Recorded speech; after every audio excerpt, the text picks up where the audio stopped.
Bago po tayo magsimula ay ating pong pasimulan po sa isang awitin po dito po sa page 15, Ang Pag-ibig ng Diyos.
Maraming salamat po sa ating pong inawit.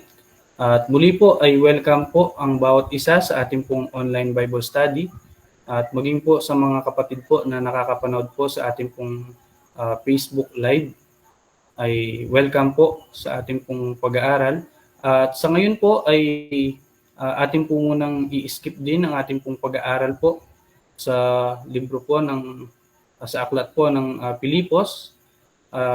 Bago po tayo magsimula sa ating pong pag-aaral ay tayo po ay magkakaroon po ng opening prayer at hilingin po natin kay Brother Abel po ang ating pong opening prayer. Sige po mga kapatid, tayo po ay manalangin. Amang banal, dakila at makapangyarihan po sa lahat, muli kami po ay nagpupuri at nagpapasalamat sa mabiyayang gabi na muli ay ibinigay po sa bawat isa po sa amin upang minsan pa kami po ay makapagbulay, makapag-aral ng iyong banal na salita. Patuloy na dalangin po namin ang bawat isa po sa amin, nawa patuloy na bigyan po kami ng katalinuhan na nagbubuhat po sa inyo nang sa gayon ay malaya po naming maunawaan, mapag-aralan ng iyong mga salita. Nawa maging hamon po ito at maging kagalakan din po ito sa bawat isa po sa amin.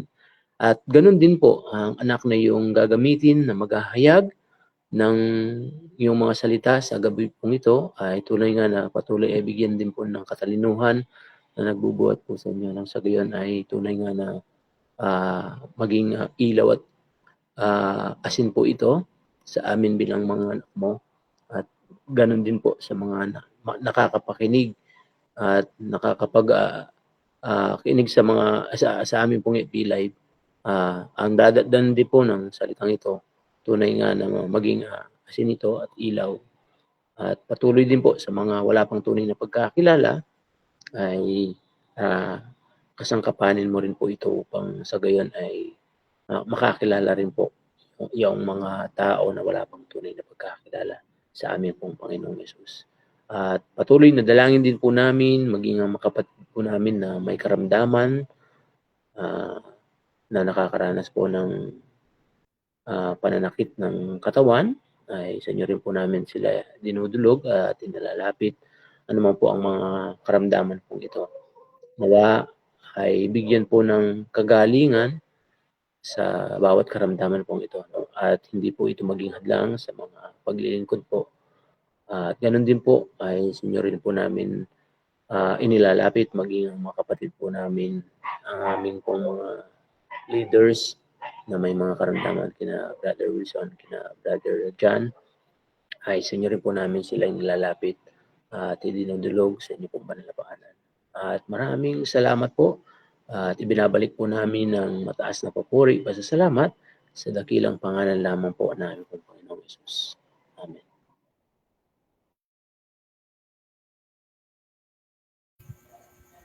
Maraming salamat po sa ating pong kapatid. At ngayon po ay hindi ko na rin po patatagalin po. At akin pong tinatawagan po ang magbibigay po ng devotion sa atin sa gabi po na ito. At binibigay ko na po kay Brother Norman.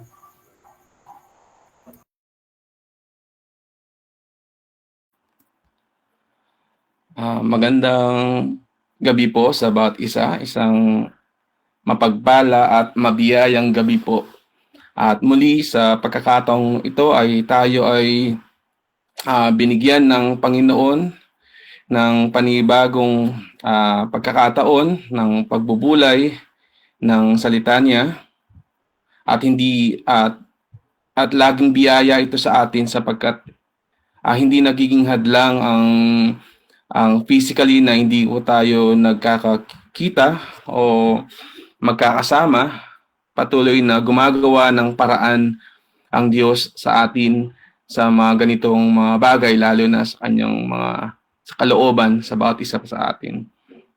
At para sa ating pagbubulayan ay naging devotion ko rin siya sa mga nagdaang mga araw.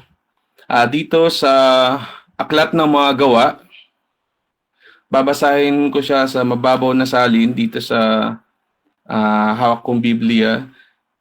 Aklat ng Mga Gawa, talatang 18, 18 at dito sa verse 9 hanggang 10. At ganito ang ating mababasa. Gawa chapter 18 verse 9 hanggang 10. Isang gabi, sinabi ng Panginoon kay Pablo sa pamamagitan ng isang pangitain, "Huwag kang matakot. Ipagpatuloy mo ang iyong pangangaral.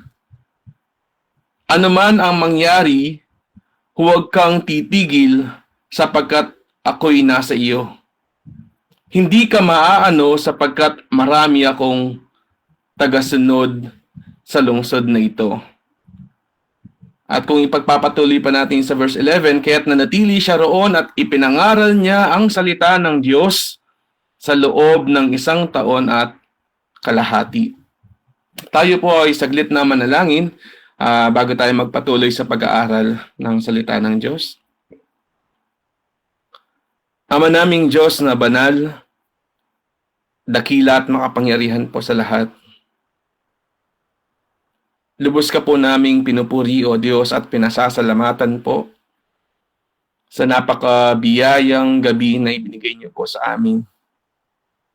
Tunay na isang biyaya po na kami po ay nagpapatuloy sa pag-aaral po ng inyong po mga salita bilang magkakapatid. Kami po ay nagpapasiyasat po ng aming mga puso, ng aming mga kaisipan. Dahil alam po namin na kayo po ang lubos na nakakita po sa puso ng bawat isa po sa amin. Kami po ay humingi po ng kapatawaran ng inyong pong paglilinis sa lahat po ng aming po mga kasalanan. Patuloy na pangunahan niyo po kami, patnubayan, bigyan po ng karunungan po sa oras po na ito. Maraming salamat po, Ama, at ang lahat po ng ito ay aming samot dalangin sa matamis at dakilang pangalan lamang po ng iyong bugtong na anak, ang aming Panginoong Hesus. Amen. Dito sa ating binasa,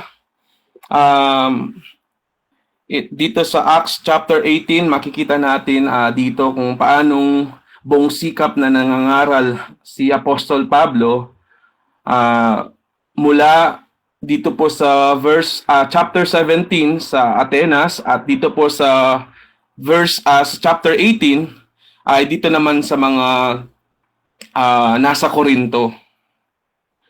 At makikita din natin, bago dumating yung pangitain kay Pablo, dito po sa verse 9, ay makikita natin sa verse 6, 5 and 6, ang naging mga pangyayari kung saan ay sa kabila ng pangangaral ni Pablo sa mga mga Hudyo na nasa Corinto, ay hindi nila matanggap na si Jesus ang ipinangakong tagapagligtas. No, kung saan makikita natin dito, sinalungat nila si Pablo at nilalait sa pangangaral tungkol sa ating Panginoong Hesus. Nagsikap ang mga Hudyong hindi mananampalataya doon na pahiyain si Pablo at sinikap na hindi makinig, no, o maniwala ang mga tao kay Pablo sa kanyang ipinapangaral. At dahil dito ay si Pablo ay nag-iwan ng mga salita dito sa mga Hudyo na hindi tanggap, hindi nila maunawaan, no, ang mga bagay na ipinapangaral ni Pablo salungat sa kanilang pinaniniwalaan. Hindi nila matanggap na si Jesus ang ipinangakong tagapagligtas. At sinabi ni Pablo dito sa verse 6, nang siya'y salungatin at laitin ng mga ito, sapagkat si Pablo talagang makikita natin sa pag-aaral dito sa Aklat ng Mga Gawa, buong sikap ang kanyang pangangaral, yung panahon niya na ipangaral ang ebanghelyo sa mga Hudyo. At ganito na lamang ang kanyang nasabi nung ang mga Hudyo dito sa Corinto ay salungatin o hindi paniwalaan at laitin, no, si Pablo sa kanyang pangangaral. At sinabi ni Pablo sa mga Hudyo na hindi mananampalataya, kasalanan na ninyo kung kayo'y mapahamak. Hindi ko na sagutin iyon. Mula ngayon sa mga hintil na ako mangangaral. Pansinin natin dito sa kasalanan na ninyo kung kayo'y mapahamak. Sapagkat sinasabi ng salita ng Diyos, ang hindi pagsampalataya na si Jesus ay ang anak ng Diyos na namatay, inilibing at muling nabuhay sa ikatlong araw para bayaran ng ating kasalanan, ay tiyak ang kapahamakan sa kanila. Kaya nga dun sa John, kung di po ako nagkakamali, sa aklat ng 1, chapter 3, verse 36. Ganito ang ating mababasa. Ang sumasampalataya sa anak ay may buhay na walang hanggan, ngunit ang hindi sumusunod sa anak ay hindi magkakaroon ng buhay, sa halip mananatili sa kanya ang pot ng Diyos. At dun sa John chapter 3 verse 16, isang pamilyar na verse sa atin. Sabi doon ay, sapagkat gayon na lamang ang pag-ibig ng Diyos sa sanlibutan na ibinigay niya ang kanyang bugtong na anak, no? Kung ang sino man ay sumampalataya sa kanya ay hindi mapahamak. Kabaligtaran, no? Ang sumasampalataya ay hindi mapapahamak. Ang hindi sumasampalataya ay tiyak ang kanyang kapahamakan. At hindi niya makakamtan ng buhay na walang hanggan. At ganito ang kalalagayan ng mga Hudyong hindi sumampalataya, no, sa ating Panginoong Yesus, sa ipinapangaral ni Pablo sa kanila. Kaya nga nasabi ni Pablo, kasalanan na ninyo kung kayo'y mapahamak, hindi ko na sagutin iyon. Ang ibig sabihin, hindi na naging pananagutan ni Pablo sapagkat ipinangaral na ni Pablo ang mabuting balita ng kaligtasan. Katulad natin, nagiging pananagutan natin, halimbawa sa ating pamilya, kasama natin sila. Nagiging pananagutan natin sila, no? Sapagkat kung hindi natin ipinangaral ang mabuting balita ng kaligtasan. Ngunit kung sa kabila ng ating pangangaral ng mabuting balita ng kaligtasan, pina-follow up natin, sinasabi natin ang daan ng kaligtasan, ay hindi pa rin sila sumampalataya. Ayun yung katulad ng naging tugon ni Pablo dito sa kanyang sinabi. Kasalanan na ninyo kung kayo'y mapahamak. Sapagkat hindi kayang iligtas ni Pablo ang mga hindi mananampalataya kay Jesus. Hindi natin kayang gawin na iligtas natin, no, ang mga taong sa kanilang kasalanan at tanggapin ang buhay na walang hanggan. Tanging sa pamamagitan lamang ng pananampalataya nila sa ating Panginoong Hesus. Marahil sa dinami-rami ng mga araw na si Pablo ay nangangaral sa mga Hudyo, at hindi lamang sa mga Hudyo, maging sa mga Griego dito sa Korinto, marahil dumating sa punto na kanyang nasabi ang bagay na ito. Binigyang diin niya ang bagay na ito ng kanyang sabihin. Kaya kung mapapansin natin, may exclamation point. Nung binabasa ko to ay talagang may pagbibigay diin, no? Sa bagay na ito, tunay na kapahamakan ang naghihintay sa mga hindi sumampalataya kay Jesus. Kaya kung ako man po ay nakikipag-usap at sa mga nanonood sa FB Live, at sa mga wala pang tunay na relasyon sa ating Diyos at hindi pa kinilala si Jesus sa kanilang buhay, ito ay isang panawagan na kapahamakan ang naghihintay sa bawat hindi sumasampalataya sa ating Panginoong Jesus. At may naging tugon ng ating Panginoon dito sa naging sitwasyon ni Pablo. Ngunit makikita natin dito, pagkatapos na sabihin ni Pablo sa mga hindi mananampalataya na Hudyo doon sa Korinto ang mga bagay na ito, hindi siya tumigil sa pangangaral ng ebanghelyo eh.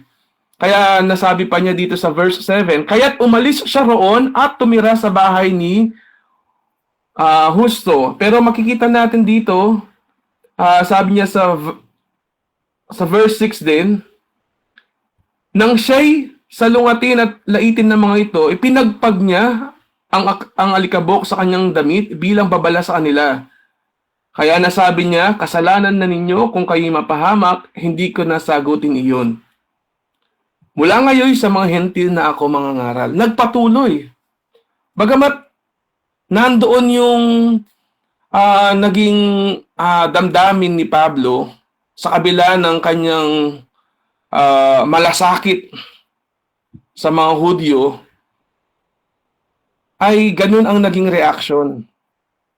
Kaya nga, sabi ko din kanina, minsan nararanasan din natin yun, ano? Yung sa kabila ng, lalo na sa mga malapit pa natin na pamilya, mga kaibigan, minsan sa kanila tayo nakakaranas ng mga pag-uusig, no? Unang-una nakita natin sa mga Hudyo, unang ipinakilala itong daan ng kaligtasan ay pinangako na nakaligtasan sa pamamagitan ng ating Panginoong Hesus, na siya ang Kristo, ang magliligtas sa bayang Israel. Tapos sa atin bilang mga mananampalataya, halimbawa sa pamilya, sa ating mismong pamilya, minsan nagkakaroon tayo ng pag-uusig, panunuya, panlalait, no? Kung ano yung pinasukan na ganito, sa isip nila ay isang panibagong relihiyon ng ating kinaaniban. Ako naalala ko po nung ako'y tumanggap sa Panginoon, hindi ko po makalimutan nasabi po ng aking kuya po noon ay dahil narinig po nilang yung born again, nakala po nila isang relihiyon. Minsan naira-rhyme po yung panunuya sa akin po noon. Hindi ko po makalimutan yung salitang sinasabi po niya na borbolen. Parang rhyming po siya dun sa born again. Kumbaga sa parang isang panunuya na kung ano itong napasukan na bagay na ito, na akala ay panibagong relihiyon, walang kabuluhan. At ito'y talagang tunay na nararanasan ng mga tunay na sumampalataya sa ating Panginoong Hesus. Ang nakakalungkot o isang marahil ay hindi pagpapatunay ng pagtanggap sa Panginoon kung hindi tayo inuusig. At makikita natin kung paano dito sa ating binabasa, may pag-uusig, malaking pag-uusig, no? Ang naranasan ni Pablo sa mga hindi mananampalatayang Hudyo dito sa Korinto. At sa ganitong sitwasyon, may naging tugon, no? Ang ating Panginoon. At ako'y naniniwala may pagbibigay diin, sapagkat kung paanong ako napansin ko po na may exclamation point dito po sa mga sinabi po ni Pablo, kung gaanong katindi yung pagtuligsa nila sa Ebanghelyo sa ating Panginoong Hesus, tungkol sa Panginoong Hesus. Ganon din ang binigay na assurance ng ating Panginoon kay Pablo. At ganito ang sinabi dito sa ating binasa sa verse 9, sinabi ng Panginoon kay Pablo, huwag kang matakot. Kung ating papansinin, naka-exclamation point din. Ipagpatuloy mo ang iyong pangangaral. Ano man ang mangyari, huwag kang titigil sapagkat ako'y nasa iyo. Hindi ka maaano sapagkat marami akong tagasunod sa lungsod na ito. Kaya't nanatili siya roon at ipinangaral niya ang salita ng Diyos. Una, makikita natin dito kung paanong sa panahon na ganito ang naging sitwasyon sa pag-uusig, napakagandang alalahanin natin. Sa panahon na tayo ay pinagsasalitaan o iba yung sinasabi nila sa atin, may mga pag-uusig, may panlalait, alang-alang sa pangangaral natin ng Ebanghelyo, alalahanin natin ang sinabi ng Panginoon na sinabi sa kanya kay Apostol Pablo. Sabi dito, huwag kang matakot. Ipagpatuloy mo ang iyong pangangaral. Ano man ang mangyayari, huwag kang titigil. May tatlong bagay na maaari nating panghawakan sa sinabi ng Panginoon kay Pablo dito sa mga nabasa natin. Una, bakit hindi tayo dapat matakot na ipangaral si Jesus ang Ebanghelyo? Sa Roma 1:16. Sa Roma 1:16. Kasi kung ito po yung laging nasa isip natin, ay talagang hindi tayo matatakot na ipangaral. At ganun din ang naging laging nasa isip at nasa puso ni Pablo. Kaya hindi siya natatakot eh. Kasi alam niya, ito pong sa Roma 1:16.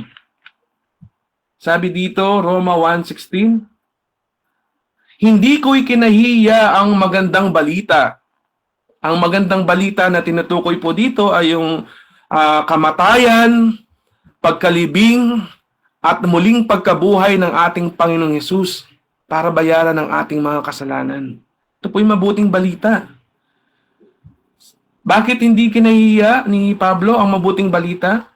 Sapagkat ito ang kapangyarihan ng Diyos para sa kaligtasan ng bawat sumasampalataya, unay sa mga Hudyo at gayon din ang mga Griego. Dito makikita natin, ito ang kapangyarihan ng Diyos. Para saan? Para sa kaligtasan. Kaya nga nasabi ni Pablo, dun sa ating pinagbubulayan kanina, sabi niya, kasalanan na ninyo kung kayo'y mapahamak. Sapagkat hindi sila sumampalataya sa Panginoon. Pero dito sa ating binasa sa Roma 1:16, ito ang kapangyarihan ng Diyos para sa kaligtasan ng bawat sumampalataya. Ito'y katiyakan na kung tayo sasampalataya kay Jesus, makakamtan natin ang ating kaligtasan. Ibig sabihin, wala nang kapahamakan na naghihintay sa atin. At ano ito yung kapahamakan na tinutukoy? Ito po dun sa Roma chapter 6 verse 23. Sapagkat ang kabayaran ng kasalanan ay kamatayan. At ang kamatayan na tinutukoy doon ay ang walang hanggang kaparusahan na naghihintay doon sa dagat-dagatang apoy, doon sa impyerno. Ayun yung nakalulunos na kalalagayan. Kaya nga si Pablo mariin niyang sinabi doon kasalanan na ninyo. Ibig sabihin kung ngayon sa oras na ito, narinig mo ang Ebanghelyo, nakilala mo na ikaw ay makasalanan, na papunta sa walang hanggang kaparusahan, at narinig ang Ebanghelyo na siyang magliligtas sa iyo sa kapahamakan na yon, at wala kang ginawa, katulad ng sinabi ni Pablo, kasalanan na natin yun. Sabihin, wala nang magagawa. Kahit ang Diyos, wala nang magagawa sapagkat sa iyo desisyon. Sapagkat ang pagtanggap sa Panginoon, ang pananampalataya sa Panginoon ay isang personal na desisyon. Hindi pinagpipilit.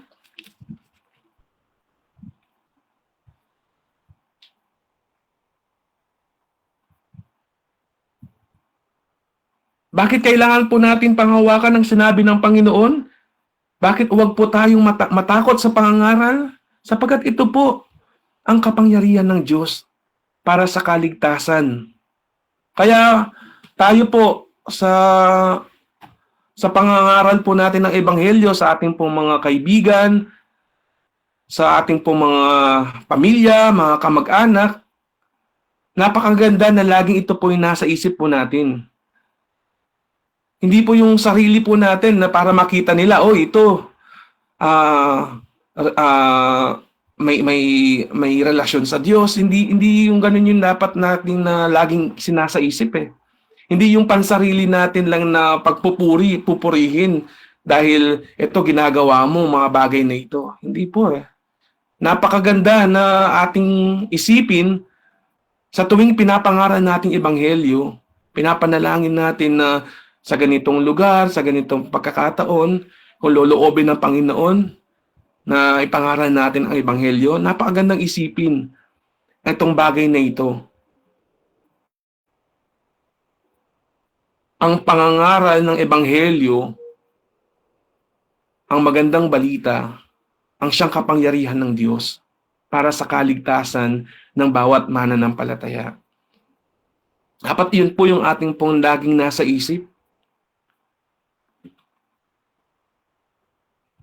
At bagamat tayo po, at ito po yung reason po bakit tayo po ay hanggang ngayon ay nandito po sa sanlibutan, bagamat tayo po, ang ating pagkamamamayan ay sa langit, yung ating citizenship ay nasa heaven, at tayo pinapahintulutan pa ng Diyos na tayo ay manatili dito sa lugar na ito, sa sanlibutan, ay upang maging instrumento tayo ng Diyos.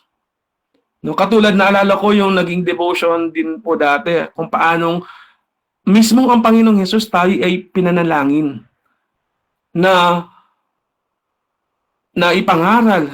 No, marami ang mga sumampalataya sa Kanya sa pamamagitan natin ng mga believers. At alam naman natin, ang bawat kaluluwa na tatanggap, sasampalataya sa ating Panginoong Hesus ay may karampatang mga reward sa heaven, sa langit.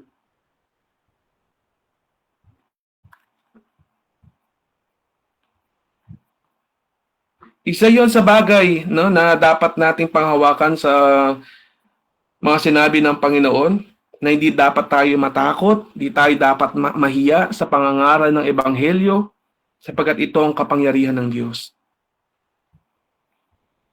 Pangalawa, dito po sa verse 10, kung ating ipagpapatuloy ang ating pong naging teksto, ang sabi po dito, sapagkat ako'y nasa iyo. Ito po yung assurance, ang pangako ng Panginoon, na katulad ng sinabi kay Pablo na huwag siyang matakot, ipagpatuloy ang pangangaral, at anuman ang mangyari, disappointment, persecution, kung titignan natin, hindi lang mga ganito pong sinapit po ni Pablo eh.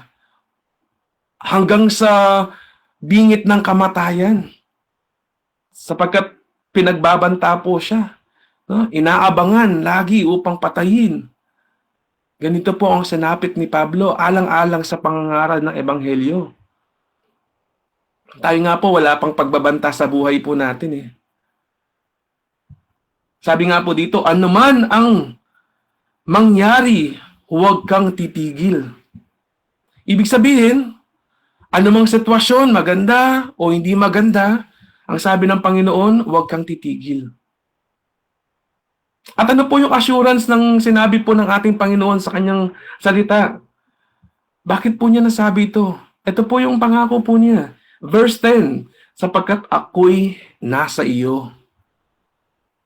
Sapagkat sa ating sarili, ay hindi natin magagawa ang mga bagay na ito.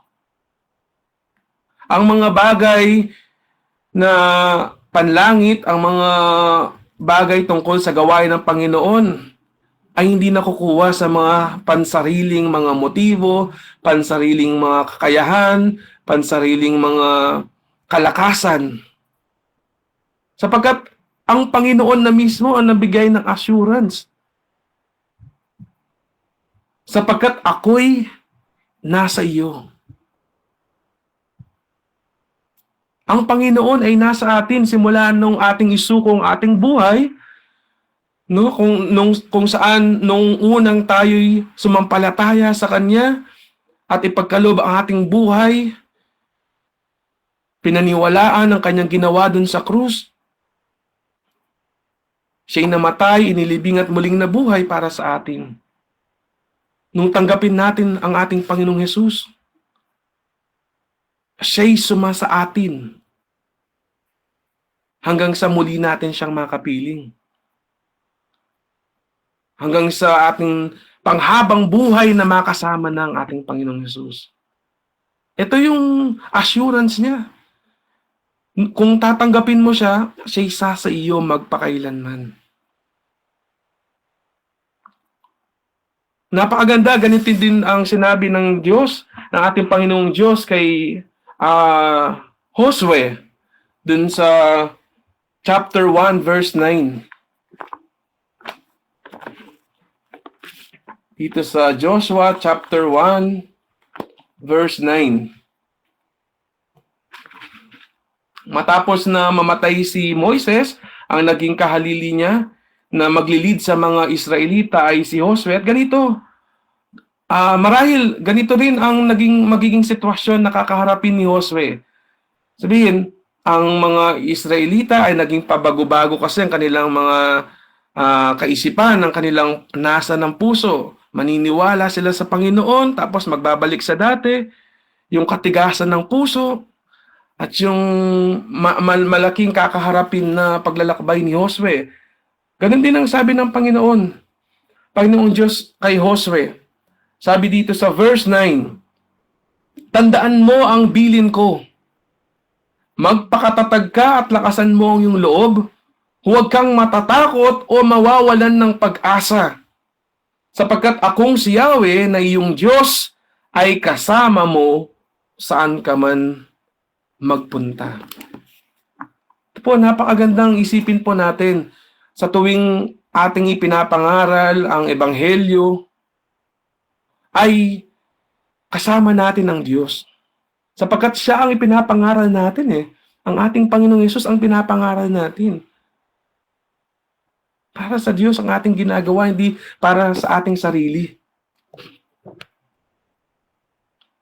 Ganun din, ang Diyos ay tapat sa kanyang pangako. Sinabi ng ating Panginoon na siya isa sa atin, siya isa sa atin. Sapagkat tapat ang nangako, ang ating Panginoon ang nangako dito. At ang bawat pangako ng Diyos, kumbaga sa tao, minsan ang mga pangako ng tao ay napapako. Ngunit ang pangako ng Diyos ay kailanman hindi napapako. Tapat ang Diyos sa kanyang pangako. Sabi nga dun sa Isaiah chapter 45 verse 23. Isaiah chapter 45 verse 23. Ganito ang sinabi ng Diyos. Ako ay tapat sa aking pangako at hindi nagbabago at tutuparin ko ang aking mga pangako. Lahat ng tao ay luluhod sa aking harapan at mga ngakong sila'y magiging tapat sa akin. Ang Diyos ay tapat sa kanyang mga pangako, hindi mapagpaliban. Pangalawang bagay na na pwede nating makita dito sa ating pinag-aaralan na dapat nating panghawakan sa sinabi ng Panginoon na huwag tayong matakot sa pangangaral ng Ebanghelyo. Una, sapagkat itong kapangyarihan ng Diyos, ang Ebanghelyo, para sa kaligtasan ng mananampalataya. Pangalawa, sapagkat ang ating Panginoon ay nasa atin. Ang ating Panginoon, siya yung daan ng kaligtasan. Siya ang katotohanan. Titignan po natin, panig natin ang katotohanan. Bakit tayo matatakot? At siya ang buhay. Doon po sa Hebreo chapter 13 verse 5. Ang sabi ng Panginoon, kailanman hindi kita iiwan, hindi pababayaan. Hindi kita iiwan. Yun yung garantiya. Parang sinabing, ako'y nasa iyo. Kapag ang Diyos ay nasa atin, hindi tayo iiwan. At dun sa hindi pababayaan, dun tayo papasok sa ating ikatlong punto, ikatlong bagay na maaari nating pahawakan, hindi kita pababayaan. Yung protection ng Panginoon. At ganun din ang sinabi ng Panginoon dito sa ating naging teksto. Sabi dito sa verse 10, sapagkat ako'y nasa iyo, Hindi ka maaano sapagkat marami akong tagasunod sa lungsod na ito. Ako po, personal, ito rin din po ang nakita ko sa pagbabasa po ng aklat po ng mga gawa. Kung paanong si Pablo, hindi siya pinabayaan ng Panginoon. Alang-alang sa pangangaral po ng Ebanghelyo. Yung protection po niya, laging andun po eh. Sabihin, bago pa man gawin ng mga nag-uusig kay Pablo, bago pa man din na isagawa ang kanilang planong pagpatay, ang abang sa kanya, may nagbibigay na ng balita tungkol dito. At yun ay ginawa ng Diyos.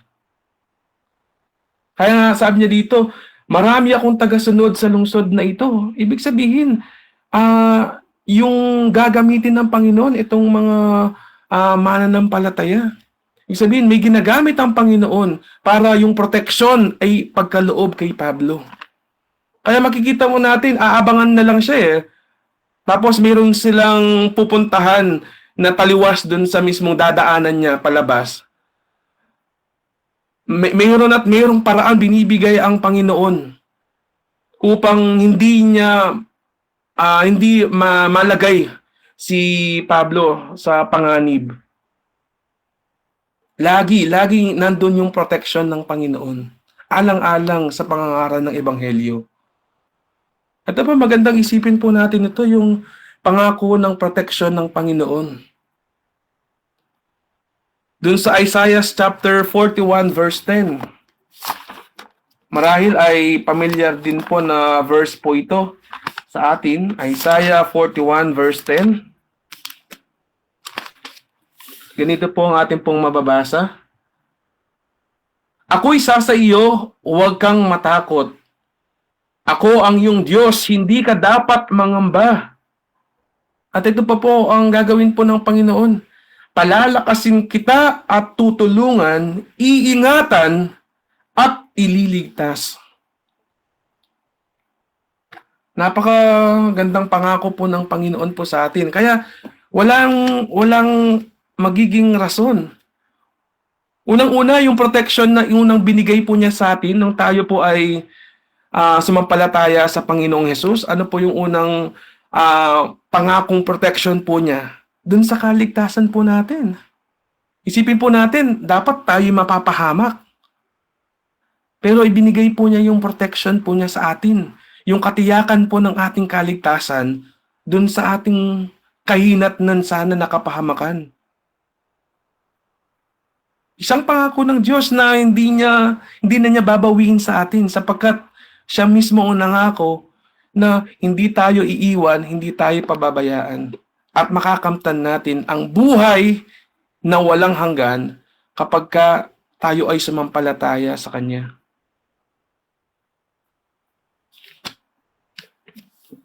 At ganun ang naging kalakasan din po ni Pablo dito po sa ating naging pagbubulay.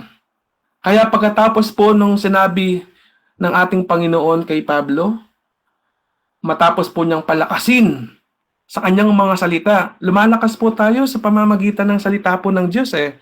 Kaya po napakahalaga po sa atin ang pagbabasa po ng Bible sapagkat siyang nagiging kalakasan natin.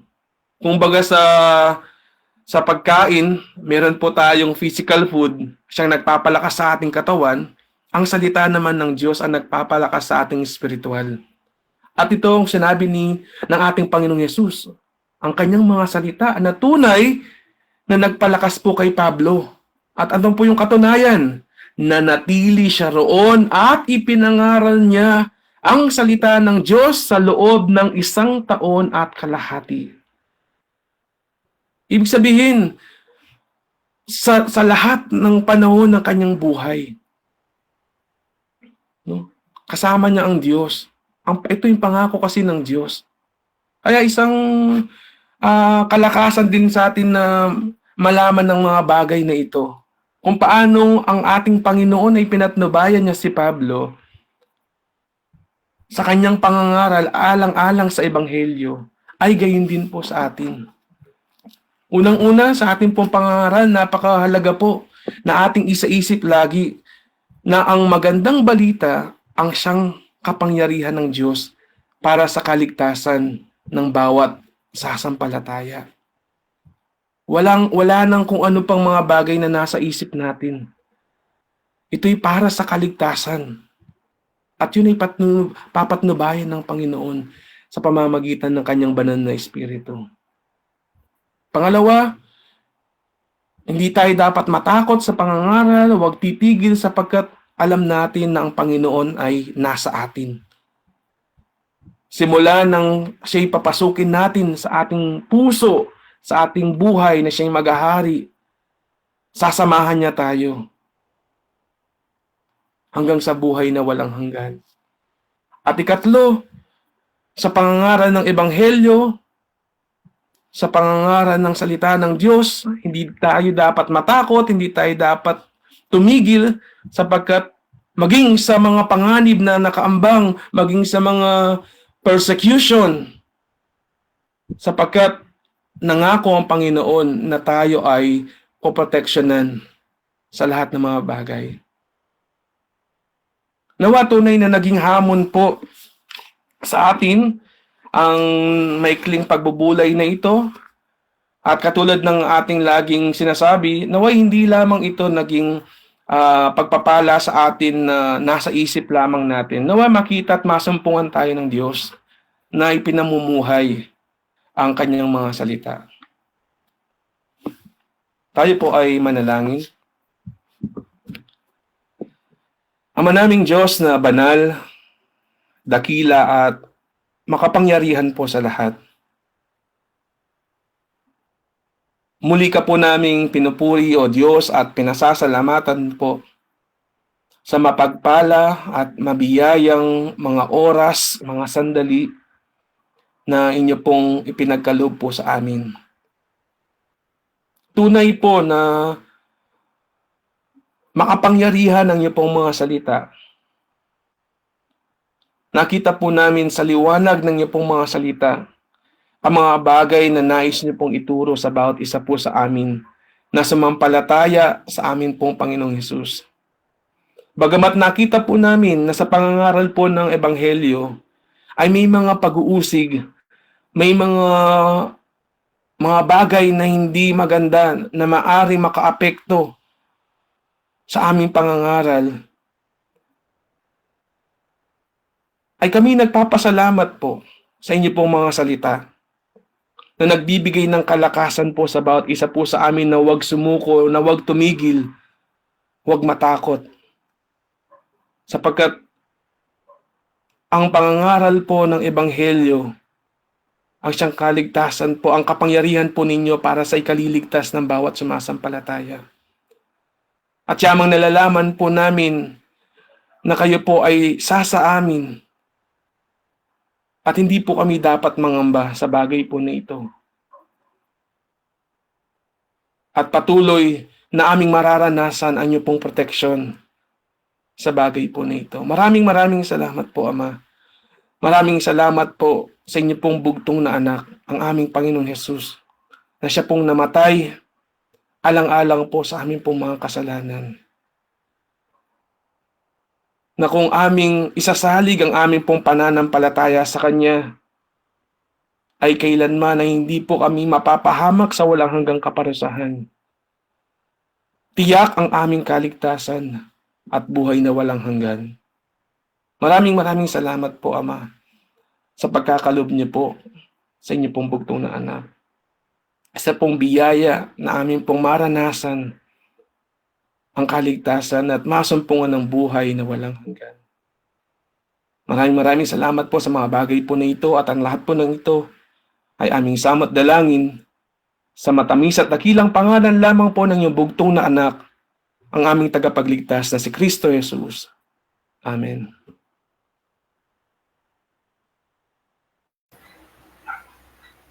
Salamat po sa Panginoon sa ating pong napakinggan at salamat din po sa ating pong kapatid na nagbigay po ng devotion. At ngayon po habang ating pong pinagbubulayan po ang ating pong mga napakinggan, ay tayo po ay huli pong umawit bilang ating pong pagwawakas dito po sa page 47, Kahangahangang Salita ng Buhay.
Maraming salamat po sa ating pong inawit.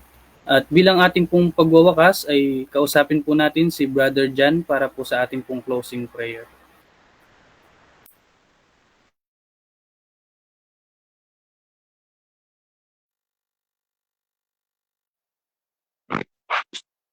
Tayo po ay manalangin. Ama namin Diyos na dakila, banal at makapangyarihan sa lahat. Patuloy po na nagpapasalamat po kami sa inyo pong biyaya po at kaligtasan sa bawat isa po sa amin. Muli nakita po namin kung gaano po ang pag-ibig po ninyo ay pinagkaloob po ninyo ang inyong pong bugtong na anak para po sa amin pong mga makasalanan.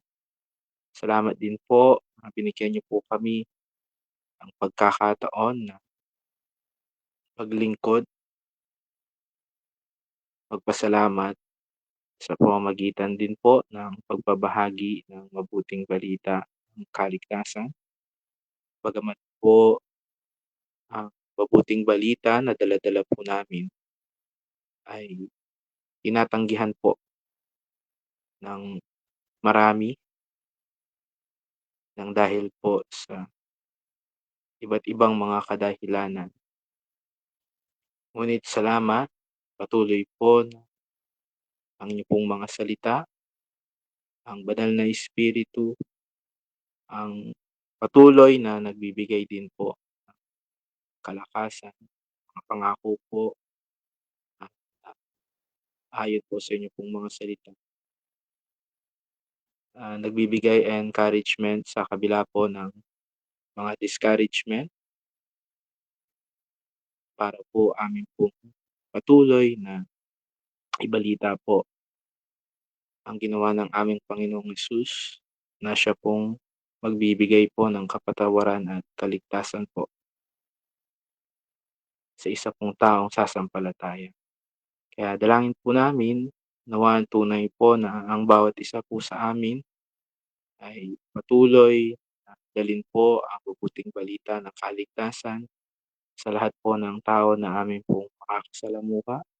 Patuloy ang inyo pong mga salita, ang kalakasan po namin, maging ah, inspirasyon po namin, at patuloy din po na umasa po kami sa dala-dala pong kapangyarihan po ng mensahe po na ito.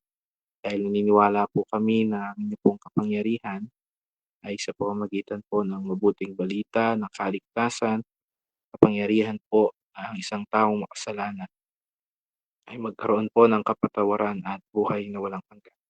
Salamat po, nawa tunay po na maging hamon po sa bawat isa po, paalala sa bawat isa po ang aming pong napakinggan na pagpupulay. At ganoon din po, kung meron man po sa makakapakinig po sa mensahe po na ito, tunay po maging malinaw po sa kanya ang mabuting balita ng kaligtasan at kilala po niya ang Panginoong Hesus. Salamat po sa lahat po ng mga kapatid na dumalo, sa inyo pong anak na ginamit po na dala po ng inyo pong mensahe sa short devotion. Kayo din po ang mag-bless at magpala po sa kapatid, sa mga kapatiran din po na hindi po namin naka-join, at sa lahat din po na maaaring makapanood po dito po sa recorded po na video na ma-upload. Patuloy po ang banal na espiritu ang tumulong po at gamitin niyo po ito nang sa gayon po sa pamamagitan po nito patuloy po na mangusap po kayo sa bawat kaluluwa na makakakinig po ng inyong pong mga salita. Salamat po sa gabi po na ito. Patuloy kayo po ang matnubay sa bawat isa, at ang lahat po ng ito ang may aming po dinadalangin sa tamis na pangalan lang po na ipong bugtong na anak si Kristo Jesus. Amen.